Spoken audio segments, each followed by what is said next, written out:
Welcome back to the Your Health television program hosted by the Monterey County Health Department. I'm Emily Sciolto, your host today, and just about every third Monday of each month. I'm here now with my third and final guest, John Henderson, the head athletic trainer at CSUMB. Welcome, John, and thanks again for joining me. Thanks for having me. I appreciate it. Indeed. Nice to be here.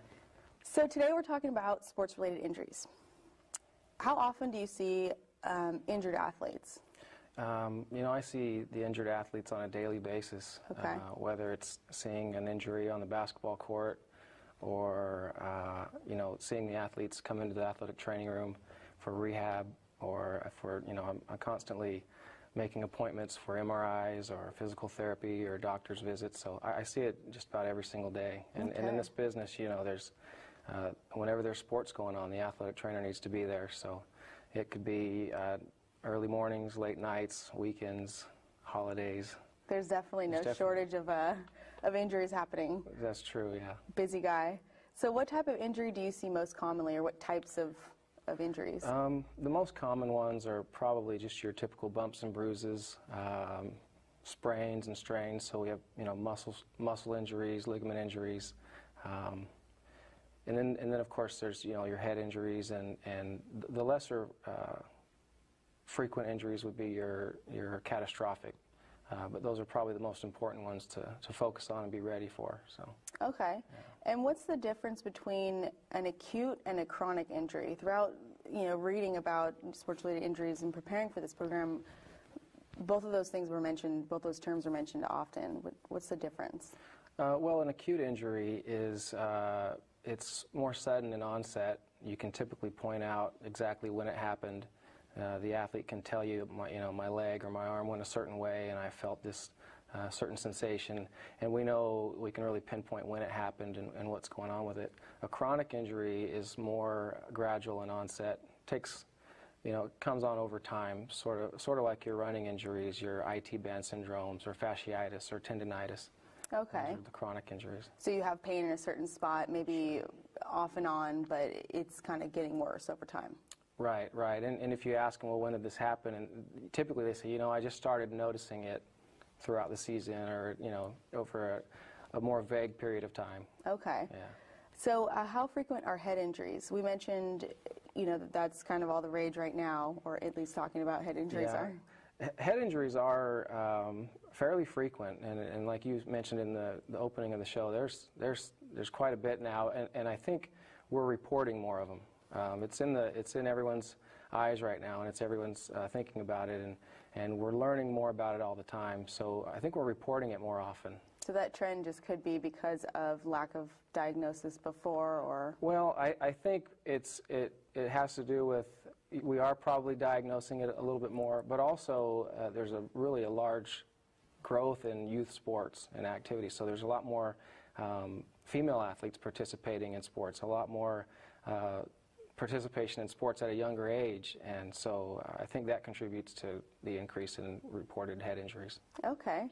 And so, as both previous guests mentioned, you treated JT, our last guest, and what does it mean to have a concussion? Like, what's happening in the brain, in the head? Well, a concussion typically occurs when you have a blow to the head, or a sudden change of direction, and the brain is jarred against the inside of the skull, and it causes transient neurological changes, dizziness, confusion, difficulty concentrating. They're sensitive to light, and there's a whole myriad of symptoms that come along with it. And I've heard that you're not supposed to fall asleep, or the person is lightheaded and is tired all of a sudden. Yeah, that's actually an old practice. People would wake the athlete up, every hour, and that's really not necessary. They found that if their symptoms are getting worse and they're deteriorating, it'll happen rapidly, and it's not typically. They were worried that the athlete's going to go into a coma while they're asleep, but okay. That's not necessarily something to worry about. In fact, resting and sleeping is one of the best things you can do is to help recover from a concussion. Okay, so that's an old myth. Thanks for kind of debunking that one there. No problem. And so JT mentioned that he had briefly you mentioned he had a grade 1 concussion. He also kind of said they don't really grade him anymore. Right. What's the deal there? What's the difference between a 1, 2, or 3? Or So see, that's another advancement in how we treat these. We used to grade them based on the severity of the symptoms and the duration of the symptoms, how long it takes before they recover. The grading was, 1, 2, or 3, and there's several different grading scales, and some of them, the grade 3 was any loss of consciousness whatsoever was automatic 3. But we've done away with that, and it's more important now we take each case on an independent case basis. Okay. Yeah. That's what Rob was mentioning earlier, that there's Right. no, rule when this, then this, then when that, then that. It's really evaluated on a case-by-case basis and Right. treated as such. So is there protocol for certain things, or there's a general protocol and you develop it or kind of curtail it to the individual? There's a general protocol, and we have this in place, before the athletes ever touch a ball or hit the field. And it's agreed upon. There's several organizations, the National Athletic Trainers Association, the Academy of Family Physicians, and there's an inter-association task force that have a position statement on, the best way to take care of these injuries. And so at our school, we've followed those recommendations in preparing our plan for this. So, sorry. Oh, no. Were you going to say something? Or? No. Oh, okay. And so how did you treat him? What did you do for? With JT, as soon as the injury happened, I went and checked on him, and we went through our graded symptom checklist and, asked him a series of questions. And then we follow up, every 5 minutes we follow up, and we want to make sure that there's no deterioration in his condition. What we're looking for, the concussion itself isn't the biggest worry. It's if there's a bleed in the brain, subdural hematoma, epidural hematomas. And if they deteriorate rapidly, then we suspect that there's something worse going on, and then they need immediate referral to an emergency facility. Okay. Yeah. And some of those things can worsen because of the way in which he was injured, or because of not following, doing things that he's not supposed to do after he's injured. Or no, that is something we're just monitoring to see, we're watching for those symptoms to see if it's that severe. The injury itself would be what causes it, and we're monitoring it to see if it is in fact that severe, or if it's a concussion, which we can monitor right there. Okay. Following that, that first 20 minutes to an hour, there's a 3 to 4 hour checkup. In fact, the injury occurred, and JT called me that night about midnight, and he says, I'm a little worried about it. And I said, well, we need to do our follow-up anyway. So we went into the athletic training room, and we sat down and went over the symptom checklist again. And then we follow up every 24 hours after that. If they're stable and they can go home, we give them take-home instructions for their roommate or their parents or guardian, whoever they go home with, what to watch for, things to worry about, things to do, things not to do, such as wake them up every hour to check on them. What medications are safe to take, what aren't. And then we follow up every 24 hours. And when he finally clears all of his symptoms, like JT talked about, when you reach zeros on that scale, then we progress to exerting him. The goal ultimately is to have them symptom-free at rest and with exertion. Okay. And so there's a graded progression. First, it's at rest. Once they're zero at rest, then we put them on the bike at 70% of their maximum heart rate.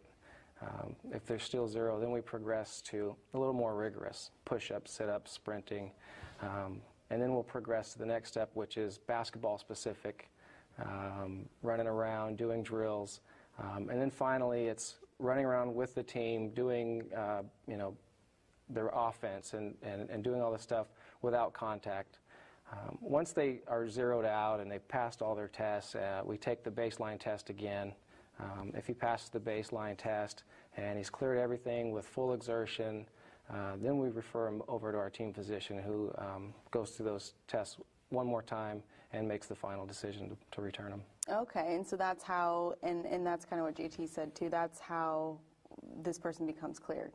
Right. And so one of my next questions is what made you confident to clear JT, or what made the doctor confident, but it seemed like what you just said, all these Right. kind of points, you know, within the recovery, and they can last for he didn't have to be back in 10 days, or he didn't have to take 10 days off. His injury permitted him, and his recovery permitted him to do that. And that's why we take it on a case-by-case basis. You know, the athlete can come back when they're 100% symptom-free with full exertion. And I've probably seen over 100 of these injuries in my career, and it's pretty typical that they take about a week or two. But I've seen these go on as long as 6 months. I've seen it to where an athlete has repeat concussions, and then the decision's made by the physician that their career needs to be over. Oh.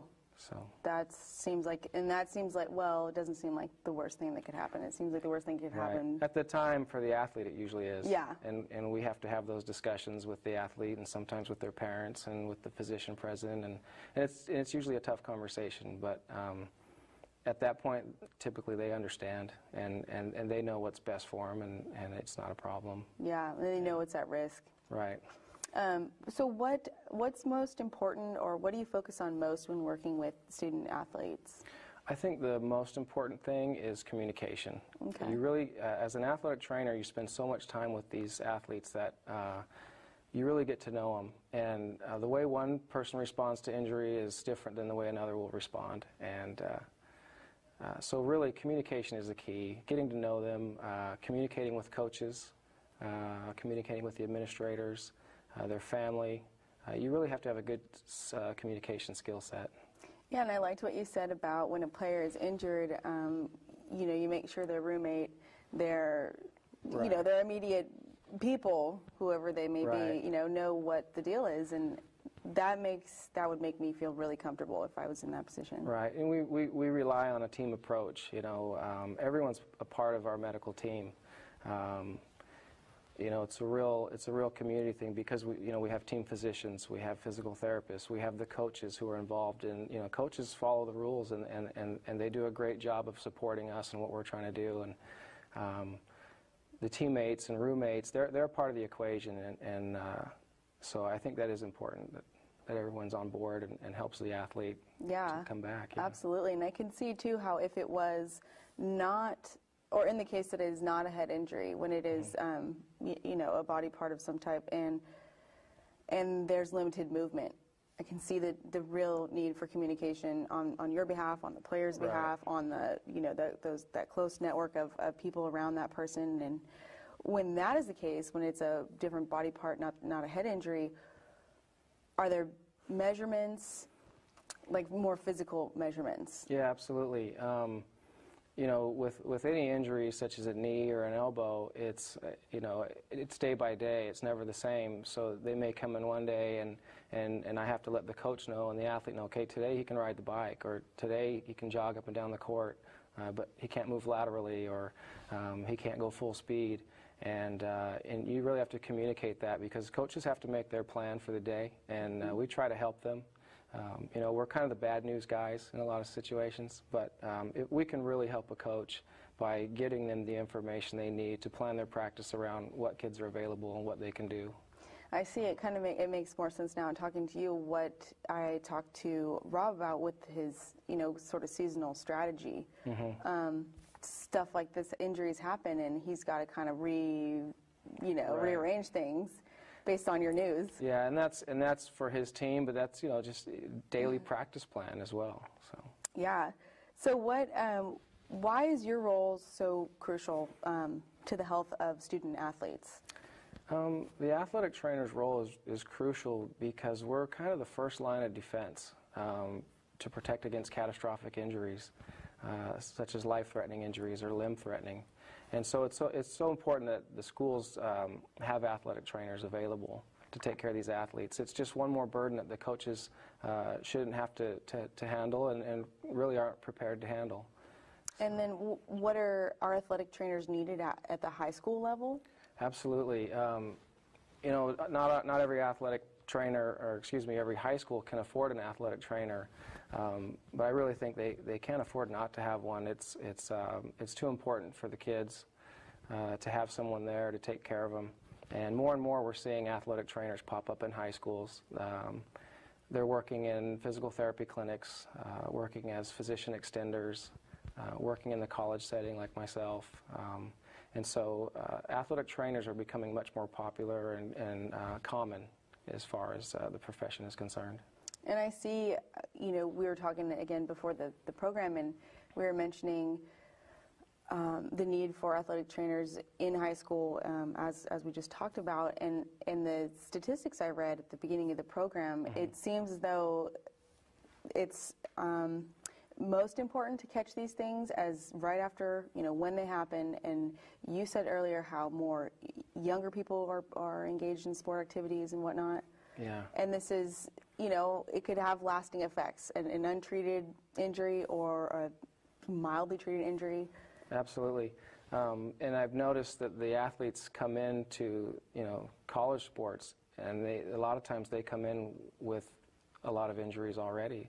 They come in with, because they've started so much younger, it seems like they come in with more and more problems that we're dealing with from day one, So it definitely keeps the athletic trainer busy. Yeah. Trying to get these athletes feeling good and playing their best. And feeling like they don't, the way that they may be feeling if they are injured, when they get there, you want them to feel good, not feeling like how they're feeling, it's painful and that's normal. You know what I mean? Right. Because it's not. It's not normal. I don't think a day goes by that there's not an athlete that's pushing through something. But our goal is to have them out there in their optimum position and pain-free, best conditioned, feeling good, feeling confident. When you have an injury, there's a confidence issue there, and you could be concerned about that. So definitely there's a lot of work going into getting them to be at their best and to feel good out there. So. Has there ever been a time for you where you've a player has expressed that they're checking out 0 on the checklist and they're real eager and anxious to get back out? Mm-hmm. Have you ever had to say, no, sorry, that's not going to happen? Yeah, and that goes back to knowing the athletes. Some of them are just, you have to pull back the reins and say, you're really not ready. I know you feel good today, but if we push it too much, you're going to set yourself back and we're going to be 6 days backwards. Other times the athletes just don't trust it, and you have to build that confidence. You give them drills specific to what they're going to do on the court to mimic it so they can go, I think I can do this. And so every athlete's different. And like I said, sometimes you have to push them a little bit, and other times you have to pull back the reins because they're just so competitive and they just want to get back out there. Yeah. Yeah. It's difficult to deal with that. In your experience as an athletic trainer, do you have any specific training around that, or is any specific training required around that? And meaning, talking with the player and explaining to them, and having to have that more like interpersonal or that personal relationship with the player. That's part of an athletic trainer's education. And a counselor, too. Yeah, absolutely. I feel like I'm their counselor, I'm their rehab person. Sometimes you're a friend, and other times you're like a coach. You have to be tough on them. But that is part of the education of an athletic trainer. Psychology, some of the coursework, and because the athletic trainer wears so many hats, the education really focuses on so many things. We take courses in physiology, exercise science, kinesiology, psychology, the sports injury classes. And so you have to be well-rounded in order to handle all the different aspects of dealing with these athletes. Okay. And in reading more about this stuff, I was surprised to see that I read an article from, I think, the CDC website, and it was talking about how it listed the top 20, sports that yield the most head injuries. Mm-hmm. Cycling was the first one, and I was really surprised about that. Are there any sports that are really tough to treat, certain injuries, or just really tough to kind of help players get back out there? Swimming? They're all tough when they're going. When you're in season, it's really tough because you're trying to balance getting them better and getting them out there. And but I would say the high collision sports, like football, hockey, lacrosse, those yield a lot of really tough injuries. And cycling actually surprises me. I wasn't aware that was. I wonder if it's a percentage based on time spent doing it, but I can imagine with those injuries that they're pretty catastrophic or pretty severe. Yeah, and I'm thinking more it's more road bike related, Right. maybe getting hit in an accident by another cyclist or a car. Sure, yeah, I'm sure it's contacting the road. Yeah, road rash, exactly. Right. And that was the point that was my reason for asking the question, was I wonder if there are sports, you know what I mean, that pose a higher risk of impeding upon recovery. But the contact sports, it seems pretty... Yeah. The sports themselves typically don't impede on the recovery if unless they're going back to it too soon. Some of the sports that are tough, because we're talking about the chronic injuries again, would be like cross-country running, cycling.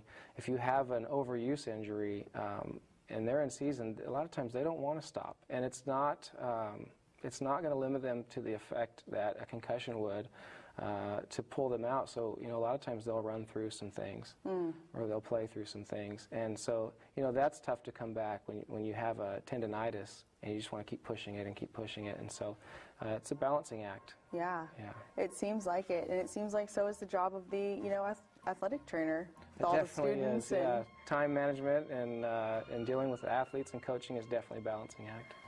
Fantastic. Well, thank you so much again, John, for your time today and being here with us. I want to also thank Coach Bishop and JT, our previous two guests. And also, I'd like to take a moment to thank Joe Mitchell, the student assistant coach at CSUMB for the men's basketball team. He helped make this program possible, so thank you, Joe. I'm Emily Sciolto from the Monterey County Health Department, and I've been your host today of the Your Health television program. Please stay tuned for Your Town television program coming up next. Thanks again, and see you next time.